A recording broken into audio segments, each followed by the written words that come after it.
Existe, no coração de Jerusalém, dentro dos muros de uma das igrejas mais disputadas e veneradas da terra, uma pedra. Não é uma pedra imponente, não tem a grandiosidade que esperaríamos do objeto mais sagrado do cristianismo. É um banco de calcário, baixo, modesto, do tipo que qualquer canteiro de pedra do século I poderia ter esculpido em uma tarde de trabalho. Mas para aproximadamente 2 bilhões de pessoas no mundo, essa pedra é o lugar onde aconteceu o evento mais importante da história humana.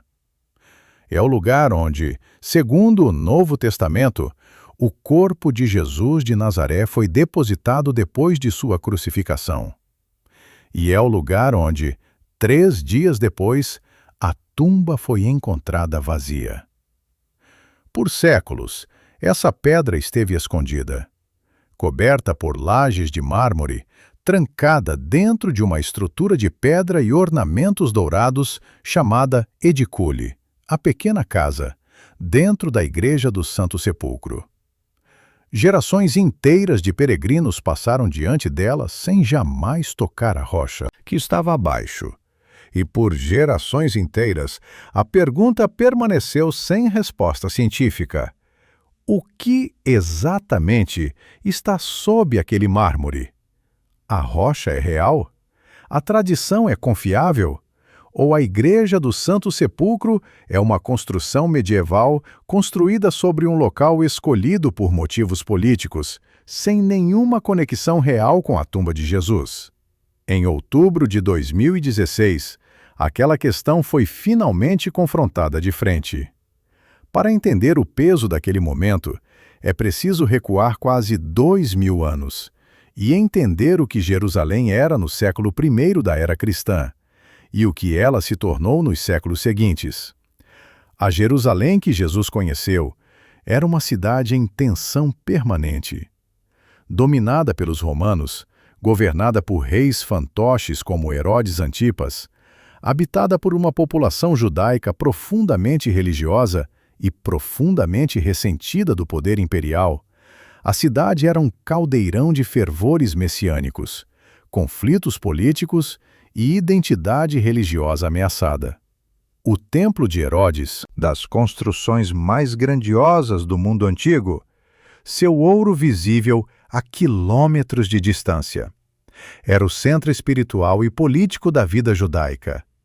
E fora dos muros da cidade, em locais que as leis judaicas de pureza religiosa mantinham afastados da população, havia jardins e caves de rocha usados como necrópolos, cemitérios escavados diretamente na pedra calcária que constitui o substrato geológico de Jerusalém. Eram túmulos assim que os evangelhos descrevem para o enterro de Jesus. O Evangelho de João menciona explicitamente que havia um jardim no local da crucificação e, no jardim, um túmulo novo, nunca antes usado, pertencente a José de Arimateia. Um túmulo de rocha, com uma pedra rolada sobre a entrada. O tipo de sepultura reservada para pessoas de posição, não para um criminoso comum que seria jogado em uma vala coletiva, mas para alguém cujo enterro foi providenciado por um homem rico, com influência suficiente para negociar com Pôncio Pilatos. Mas em 70 depois de Cristo, tudo mudou. O general romano Tito sitiou Jerusalém, destruiu o templo, exatamente como Jesus havia profetizado, segundo os evangelhos, e dispersou a população judaica da cidade.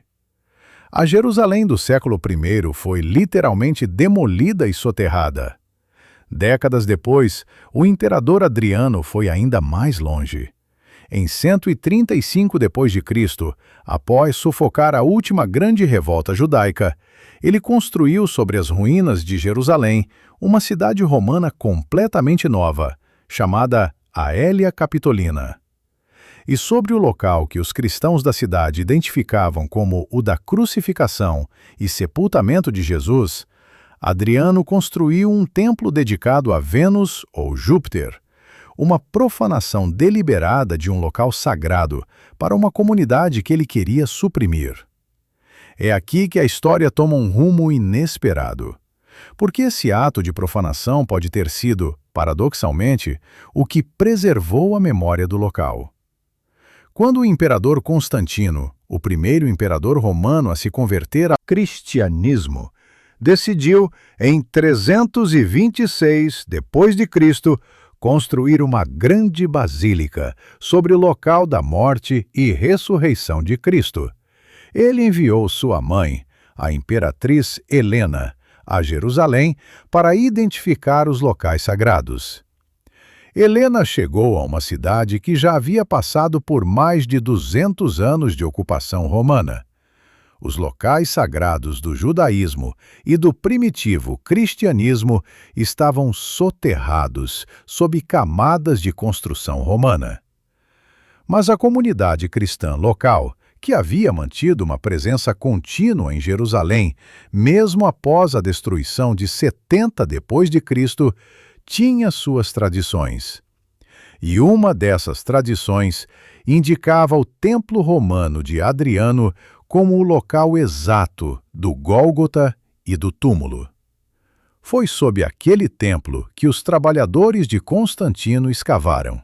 E segundo os relatos históricos de Eusébio de Cesareia, um bispo e historiador da época, quando o templo romano foi demolido e a terra embaixo dele foi removida, surgiu uma rocha escavada, uma tumba. Helena identificou aquilo como a tumba de Cristo. Constantino ordenou a construção de uma basílica monumental sobre o local, a Igreja do Santo Sepulcro em sua forma original, consagrada em 335 d.C. E aqui está o detalhe que muitos céticos modernos ignoram. A decisão de Constantino e Helena de construir a igreja exatamente ali não foi arbitrária. Eles seguiram a tradição viva de uma comunidade cristã que havia habitado Jerusalém por quase 300 anos. Para essas pessoas, o local não era uma suposição. Era uma memória transmitida de geração em geração. Mas isso levanta uma pergunta ainda mais intrigante. A memória era confiável? 300 anos de ocupação romana haviam transformado Jerusalém de forma irreconhecível. As ruas haviam mudado. Os muros haviam sido demolidos e reconstruídos. A topografia da cidade do século I estava enterrada sob metros de construção posterior. Poderia a comunidade cristã local realmente ter mantido, com precisão, a localização exata de um túmulo em um jardim que havia sido soterrado, construído e reconstruído por mais de 2 séculos? A resposta científica a essa pergunta ficou suspensa no ar por mais de 1.600 anos. Então, chegou outubro de 2016. A Igreja do Santo Sepulcro é um dos edifícios mais complexos e disputados da Terra. Não pertence a uma única denominação cristã. Seu interior é dividido entre 6 comunidades religiosas diferentes: os gregos ortodoxos, os católicos romanos, os armênios, os coptas, os etíopes e os siríacos. Cada comunidade controla determinados altares, corredores e horários de culto com uma precisão ciosa, que reflete séculos de negociações diplomáticas e, frequentemente, conflitos físicos. A gestão da chave da porta principal da igreja é, ela mesma, um arranjo histórico fascinante. Desde o século XII, a chave é guardada por uma família muçulmana, os Joudé, enquanto o direito de abrir e fechar a porta pertence a outra família muçulmana, os Nuceiba, um arranjo criado pelos cruzados para evitar que qualquer das comunidades cristãs rivais controlasse o acesso. É nesse ambiente de rivalidades centenárias e protocolo meticuloso que a Édicule, a estrutura que encobre o suposto túmulo de Jesus, existe. Ela foi construída em sua forma atual em 1810, depois que a estrutura anterior foi destruída por um incêndio. Por séculos, ela havia se deteriorado. As paredes externas estavam fissurando, as colunas inclinando, a umidade penetrando as pedras antigas. Em 2016, finalmente, todas as 6 comunidades religiosas concordaram que a restauração era necessária e que seria conduzida por uma equipe da Universidade Técnica de Atenas, liderada pelo professor Antonis Moropoulou, com apoio da National Geographic para a documentação. Foi durante essa restauração que a equipe fez o que ninguém havia feito em pelo menos 461 anos. Eles removeram a laje de mármore que cobria a superfície de Pedra do Túmulo. A laje de mármore branco que os peregrinos tocavam e beijavam havia sido instalada em 1555, possivelmente para proteger a rocha abaixo de ser fragmentada em pedaços por peregrinos que queriam levar relíquias consigo. Naquele outubro de 2016, quando os técnicos gregos cuidadosamente afrouxaram e levantaram aquela laje, eles esperavam encontrar... o que exatamente? Ninguém sabia ao certo. Talvez a rocha calcária nua, talvez apenas terra e entulho acumulados ao longo dos séculos. O que encontraram foi outra laje, mais antiga, mais rudimentar, coberta com uma cruz gravada, o tipo de marca que peregrinos dos primeiros séculos do cristianismo deixavam nos locais sagrados. Uma cruz simples, traçada com um instrumento pontiagudo na superfície da pedra. Aquela laje mais antiga havia ficado escondida sob a laje de 1555 por mais de 4 séculos e meio, sem que ninguém soubesse que ela estava ali. E quando aquela segunda laje também foi removida, a equipe finalmente chegou ao que havia embaixo de tudo: a rocha. E o que os arqueólogos e geólogos da equipe encontraram quando examinaram aquela superfície de calcário os surpreendeu de uma forma que não era religiosa, mas científica. A rocha apresentava as características de um banco de sepultamento judaico do século I, uma plataforma de pedra esculpida na parede de uma câmara funerária, exatamente do tipo que os evangelhos descrevem, exatamente do tipo que os arqueólogos encontraram em dezenas de túmulos judaicos do período do Segundo Templo, escavados nas proximidades de Jerusalém. A forma, as dimensões, a orientação, tudo era consistente com as práticas funerárias judaicas do primeiro século da era cristã. Para muitos, aquilo era emocionante demais para ser apenas coincidência. Mas há um detalhe que os céticos foram rápidos a apontar e que a própria equipe científica foi honesta o suficiente para não esconder: os testes de luminescência óptica, realizados durante a restauração. Uma técnica que mede quando os minerais de uma pedra foram expostos pela última vez à luz, produziram resultados que datavam a primeira construção da estrutura ao redor da rocha ao século IV depois de Cristo. Mais precisamente, ao período de Constantino. Isso significa que a data de quando aquela rocha foi encapsulada, coberta, transformada em objeto de veneração, corresponde precisamente ao momento histórico em que Helena veio a Jerusalém e identificou o local. Não ao século I, não ao tempo de Jesus. E aqui está o paradoxo que está no coração de toda essa questão. Os testes confirmam Constantino, confirmam Helena. Confirmam que foi no século IV que este local específico foi identificado, encapsulado e consagrado. Mas não podem, e esta é uma limitação fundamental da ciência forense arqueológica, determinar se a tradição que Helena seguiu era correta. Não podem dizer se aquela rocha já estava sendo venerada antes de Constantino, em círculos cristãos que não deixaram registro material.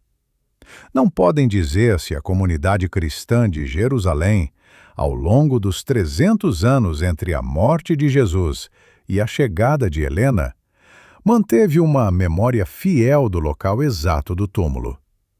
O que os testes podem dizer é quando a construção física foi erguida. O que os testes não podem dizer é se essa construção foi erguida no lugar certo. E é exatamente essa brecha entre o que a ciência pode provar e o que a fé afirma que torna a questão do túmulo de Jesus uma das mais fascinantes e mais irresolutas de toda a arqueologia bíblica. Porque há um fator geográfico que os defensores da autenticidade do local citam com frequência e que merece atenção cuidadosa. A Igreja do Santo Sepulcro está localizada dentro dos muros da Cidade Velha de Jerusalém. E por muito tempo, isso foi usado como argumento contra sua autenticidade, já que as leis judaicas do século I proibiam enterramentos dentro dos limites da cidade. Um jardim com túmulos, como descrevem os evangelhos, deveria estar fora dos muros. Mas escavações arqueológicas realizadas ao longo do século XX e início do XXI em Jerusalém confirmaram algo que mudou esse argumento completamente. O local da Igreja do Santo Sepulcro estava no século I, fora dos muros da cidade. O segundo muro de Jerusalém, a muralha que delimitava a cidade no tempo de Jesus, corria a leste do local atual da igreja. Fora dos muros havia, de fato, uma área de jardins e pedreiras abandonadas, e pedreiras abandonadas eram frequentemente reutilizadas como necrópolos, seus cortes na rocha transformados em câmaras funerárias. Túmulos judaicos do século I foram encontrados nas imediações da Igreja do Santo Sepulcro, confirmando que aquela área era, de fato, uma zona funerária no período que nos interessa. Isso não prova que aquele túmulo específico pertenceu a Jesus, mas remove um dos argumentos mais citados contra a plausibilidade do local. E então, há a questão do túmulo rival. Em 1883, o general britânico Charles Gordon, o mesmo Gordon de Khartoum, um militar vitoriano profundamente religioso, olhou para as colinas ao norte da Cidade Velha de Jerusalém e achou que havia identificado o verdadeiro Gólgota. A escarpa rochosa que ele observava tinha 2 orifícios que se assemelhavam a cavidades oculares, dando à face da rocha uma aparência vagamente craniana, consistente com o significado de Gólgota em aramaico, lugar da caveira. Nas proximidades havia um jardim e, nesse jardim, um túmulo esculpido na rocha, datado da Idade do Ferro ou do período do Segundo Templo, muito mais velho do que qualquer estrutura dentro da Igreja do Santo Sepulcro. O local ficou conhecido como o Jardim do Túmulo e continua sendo mantido por uma organização protestante britânica que o oferece aos peregrinos como uma alternativa mais silenciosa e verde à caótica Igreja do Santo Sepulcro. A maioria dos arqueólogos sérios não aceita o Jardim do Túmulo como local autêntico da sepultura de Jesus. O túmulo ali presente foi datado por análises arqueológicas como sendo do século VIII ao VII a.C., muito anterior à época de Jesus. E as evidências textuais e históricas que sustentam a localização da Igreja do Santo Sepulcro são vastamente mais sólidas. Mas o Jardim do Túmulo sobrevive como alternativa, visitado por milhões de peregrinos protestantes que preferem sua atmosfera de jardim tranquilo à intensidade litúrgica da Igreja do Santo Sepulcro. E há ainda uma terceira hipótese, mais radical, que surgiu nos últimos anos, a de que o túmulo de Talpiot, um túmulo familiar do século I descoberto em 1980 durante trabalhos de construção num bairro sul de Jerusalém, poderia pertencer à família de Jesus. O túmulo continha ossuários inscritos com nomes como José, Maria, Mateus e um que alguns leram como Jesus, filho de José. O cineasta James Cameron produziu um documentário em 2007 argumentando que aquele era o túmulo de Jesus. Os arqueólogos rejeitaram a hipótese esmagadoramente. Os nomes eram todos extremamente comuns no século I e não havia nada nos ossuários que sugerisse qualquer conexão com a figura religiosa. Mas o episódio revelou até que ponto o assunto ainda tem o poder de provocar reações intensas, décadas e séculos após ter sido colocado na mesa. Mas voltemos àquela noite de outubro de 2016, na Igreja do Santo Sepulcro. Quando a equipe grega finalmente fechou o trabalho da noite, recolocando as lajes e serrando o mármore, o professor Moropoulo descreveu sua experiência de uma forma que captura algo de importante. Ele não fez afirmações teológicas. Não disse que havia provado a ressurreição. O que disse foi que havia encontrado, sob camadas de construção de diferentes séculos, uma estrutura consistente com o que as tradições históricas descreviam, e que a rocha ali presente era antiga, autêntica, e havia sido venerada desde pelo menos o século IV. Para a ciência, isso é tudo que pode ser dito com honestidade. Para a fé, aquilo era mais do que suficiente, porque há algo profundamente revelador na maneira como esse momento foi recebido por pessoas de diferentes perspectivas. Os crentes viram uma confirmação. A rocha estava lá, antiga, real, consistente com a descrição evangélica de um banco funerário judaico. Os céticos viram uma não prova, nenhum osso, nenhuma inscrição, nenhuma evidência que vinculasse aquela rocha específica a Jesus de Nazaré. Os agnósticos ficaram com a sensação que qualquer pessoa honesta fica diante de um mistério genuíno. Algo está ali. O que exatamente esse algo significa depende de perguntas que a arqueologia não tem ferramentas para responder. E talvez seja exatamente isso que torna esse momento tão poderoso. A ciência moderna entrou naquela pequena câmara com seus instrumentos, e suas técnicas e suas análises de luminescência, e o que encontrou foi uma pedra velha, humilde, do tipo que um canteiro de pedra anônimo do século I poderia ter esculpido em uma tarde.